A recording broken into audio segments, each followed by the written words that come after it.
Hey everybody, Minnesota Governor Tim Walz here, longtime school teacher. Excitement in the air, feels like first day of school. And as a football coach, we're back on offense. Vice President Harris is bringing the energy, making sure she's going to be there to protect the democracy and get folks fired up, making sure we're protecting reproductive rights, working for the middle class, and bringing back some joy to our politics. So get out there, feel the excitement, get engaged. Let's win this thing in November. A couple of weeks ago, few Democrats could have identified who Governor Tim Walz of Minnesota is. They would not have been able to pick him from a group photograph of Democratic governors. Now, he is the running mate of Kamala Harris at the top of the Democratic ticket. In a matter of weeks, Tim Walz has garnered a very enthusiastic following in his party, particularly among liberals who cheer his progressive policies.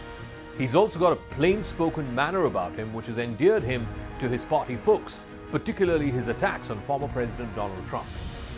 This newfound love from the Democratic faithful has helped him become Vice President Kamala Harris's running mate. Here's a closer look at who Tim Walz is and what his record is in public life.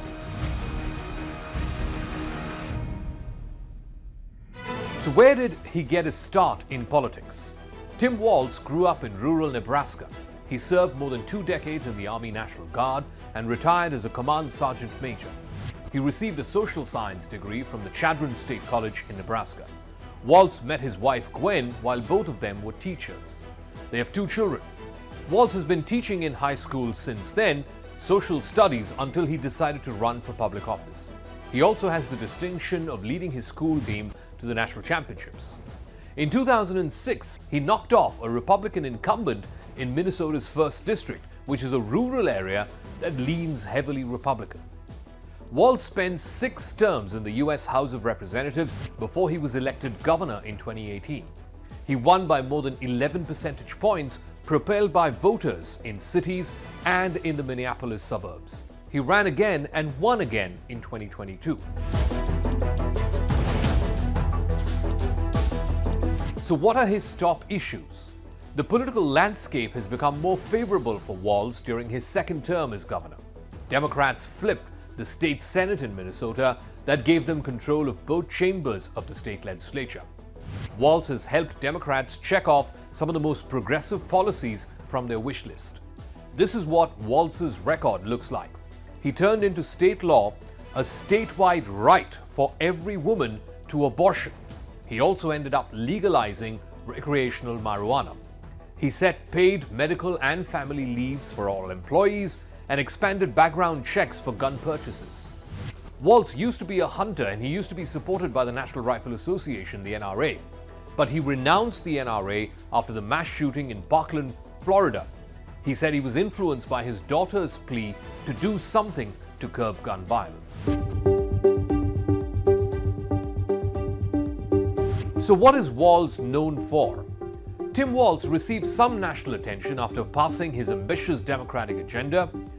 He also became the chairman of the Democratic Governors Association, and in the weeks leading up to Joe Biden's exit from the presidential race, he had to balance out the Democratic governors groups between the ones who favored Biden to continue at the ticket and the ones who didn't want him to run. But Walz did not become so popular as a cable news fixture or the subject of memes until very recently. During Trump's most recent visit to Minnesota, a state which was last carried by a Republican presidential candidate back in 1972, Tim Walz was asked to deliver some preemptive counterattacks. It is then that he came up with his catchphrase about Donald Trump and his running mate, J.D. Vance, saying that these guys are just weird. And right away, that sentence and that characterization of Trump and Vance became viral. It became a popular attack line for Democrats. It went on to become some sort of unofficial campaign slogan for the Democratic ticket. In Republican circles, though, Tim Walz is associated infamously with the riots that erupted in Minneapolis after a police officer murdered George Floyd, an African American. Republicans have slammed Walz over his handling of the arson and the looting that followed. In fact, a 5-mile stretch around Minneapolis sustained heavy damage. A police station was also set on fire. The governor had deployed hundreds of National Guard troops 3 days after Floyd's murder, but his critics have argued that he was very slow to respond. In fact, Donald Trump has tried to take credit for quelling the violence in Minneapolis. Trump was the president when the George Floyd incident happened, and it spawned the Black Lives Matter movement. Trump famously said in his last rally in Minneapolis that he saved the city. He's been repeatedly saying that in his frequent trips to Minnesota. This is what he last said: "If you didn't have me as president, you would not have Minneapolis today." But the Walz pick by Kamala Harris is a victory for the party's left-wing donors who've waged a public campaign to elevate Walz as a contender. The case was probably best summarized in a memo called "The Case for Governor Tim Walz to be Vice President," which was circulated amongst the most progressive donors in the Democratic Party.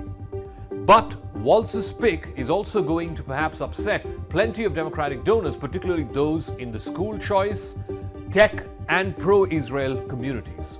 Many of these major donors had deeper relationships with Governor Josh Shapiro of Pennsylvania, who was the other frontrunner whom Walz pipped to the second most top job. Progressive groups are also celebrating Harris's choice of Walz. A relative unknown from a reliably Democratic state, he was the clear choice for many on the left wing of the party. His nearest challenger was Governor Josh Shapiro of Pennsylvania. He was, of course, loathed for his reaction to the college protest that happened back in the spring against the war in Gaza, as well as his support for school vouchers. Walz is a moderate former congressman from a Trump-friendly district. He's seen as a candidate who can help Kamala Harris outside major urban pockets, although he's now taken on much more progressive positions while as governor in his second term. He has a connect with rural white Americans who Harris, as a San Francisco liberal, might struggle to connect to. Progressives have also argued that Walz is a unity pick, as opposed to rivals like Josh Shapiro of Pennsylvania, who drew opposition because of his stand on the war in Gaza, or even Senator Mark Kelly of Arizona, who was the other person who was in contention for this job. He was unpopular with many labor groups and teachers groups. But whether or not a white man in his 60s from rural America can balance out the ticket and give the Democrats 4 more years in the White House, that is what will be decided in November.